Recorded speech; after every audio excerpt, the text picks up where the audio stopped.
అనేది ఏ విధంగా ఉండాలనే దాని మీద మీరు ఇంత స్పష్టంగా చెప్పినారు.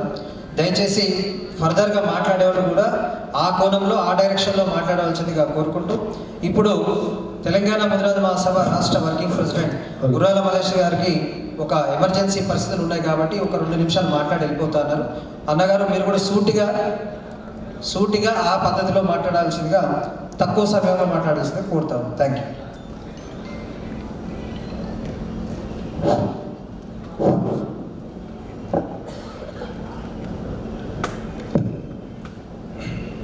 నేటి సమావేశానికి సభ అధ్యక్షులు సన్మాన గ్రహీత పెద్దలు జ్ఞానేశ్వరన్న గారికి, అదేవిధంగా కార్యక్రమానికి ముఖ్య అతిథులుగా వచ్చేసి మధ్యలో మాట్లాడి వెళ్ళిపోయిన వాకిటి శ్రీహరన్న గారికి, అదేవిధంగా మొన్నటి వరకు ముదిరాజ్ జాతిని ఉర్రూతలూగించిన డైనామిక్ లీడర్ మా నీలం మదన్న గారికి, అదేవిధంగా మహిళా సోదరులకి బాపన్న గారికి, మిగతా ఈ వేదిక మీద ఉన్నటువంటి పెద్దలందరికీ, retired IAS officer professor Dinakar sir గారికి, పెద్దలు సీనియర్ నాయకులు ఉప్పర్ నారాయణ గారికి, మిగతా వేదిక మీద ఉన్న పెద్దలందరికీ, ఈ కార్యక్రమానికి హాజరైనటువంటి ముదిరాజు ప్రజాప్రతినిధులకు, బంధువులకు, సహకార సంఘాల అధ్యక్షులకు, కార్యవర్గాలకు పేరు పేరున ఈ సందర్భంగా అభినందనలు తెలియజేస్తాను. అన్నా, ముందుగా చాలా ఏళ్ళ తర్వాత, ఏళ్ల తరబడి, దశాబ్దాల తరబడి ముదిరాజు కార్పొరేషన్ కావాలని జ్ఞానేశ్వరన్న బ్యానర్ నుంచి మొదలుకుంటే బండ ప్రకాష్ అన్న బ్యానర్ వరకు అనేక సందర్భాల్లో, అనేక మీటింగ్లో రెండే వెళ్ళేది, ఒకటి కార్పొరేషన్ చేయమని, ఒకటి బీసీడీ నుండి ఏకు మార్చమని.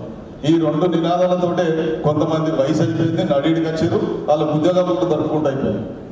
అసోంటి సమయంలో మరి ఈనాడు ఉన్నటువంటి నూతనంగా వచ్చినటువంటి కాంగ్రెస్ ప్రభుత్వం కార్పొరేషన్ ఏర్పాటు చేసి మొట్టమొదటి కార్పొరేషన్ చైర్మన్గా జ్ఞానేశ్వరన్న మిమ్మల్ని నియమించినందుకు నిజంగా కూడా ఆ యొక్క తెలంగాణ ముదిరాజ్ మహాసభ పక్షాన, రాష్ట్ర వర్కింగ్ ప్రెసిడెంట్గా మా సంఘం పక్షాన మీకు అభినందనలు, కృతజ్ఞతలు తెలియజేస్తా ఉన్నాను. అదేవిధంగా అదే పార్టీలో మరి అసెంబ్లీలో టికెట్ కొరకు పోరాటం చేసి రాష్ట్ర వ్యాప్తంగా ముదిరాజుల ఐక్యతను కదిలించినటువంటి మా నీలం Madanna, young dynamic leader Madanna గారు, మరి వారు ఎమ్మెల్యే టికెట్ పోటీ చేసి దాదాపు 40,000 ఓట్లు సంపాదించి ఆ తర్వాత రాష్ట్ర అప్పటికి కాబోయే ముఖ్యమంత్రి రేవంత్ రెడ్డి గారి దృష్టిలో ఉండి మరి వారికి అంత పెద్ద ఇందిరాగాంధీ వెళ్ళినటువంటి మరి మెదకు కాన్సెన్స్ నుంచి వారికి అంత పెద్ద పార్లమెంటు టికెట్ ఇవ్వడం కూడా మేము నిజంగా ముదిరాజుల పక్షాన వారికి ధన్యవాదాలు తెలియజేస్తా ఉన్నాం. మదన్న ఇప్పటితో అయిపోలేదు, ఈనాటి ఓటమి రేపటి గెలుపు కాబట్టి దయచేసి తప్పకుండా ఇంకా 4 దశాబ్దాలు రాజకీయాలు ఉండే వయసు ఉంది కాబట్టి తప్పకుండా రాబోయే కాలంలో ఏదో ఒక రోజు శాసనసభ్యులుగా, పార్లమెంట్ సభ్యులుగా, అయితే అసెంబ్లీలో లేకుంటే పార్లమెంట్లో మంత్రిగా కూడా చూసే అటువంటి అవకాశం ఉందని చెప్పి మనం చేస్తా ఉన్నాం. ఎందుకంటే అత్యధికంగా జనాభా ఉన్నటువంటి జాతి 54, 55, 56 రకరకాలు చెప్తారు, ఒక్కొక్క బ్యానర్ ఒక్కొక్కరు చెప్తారు. కానీ 13.8% ఉన్నదానికి మాత్రం నిజం. దాని ప్రకారం చూస్తేనే 50 లక్షల పైన ఉన్నటువంటి జనాభా, దానికి తగ్గట్టుగా అవకాశాలు రావడం లేదు.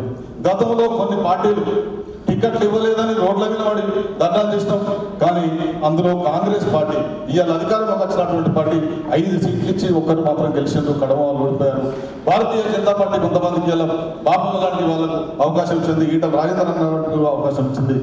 కానీ మరి ఆనాడు వచ్చినటువంటి ఐక్యత, ఆనాడు వచ్చినటువంటి ముదిరాజుల యొక్క కదలిక చాలా గొప్పగా వచ్చింది. దానికి పూర్తిగా మరి నిజంగా కూడా నీలం మదన్న దాన్ని ఓన్ చేసుకున్నారు. జాతి కూడా మేలు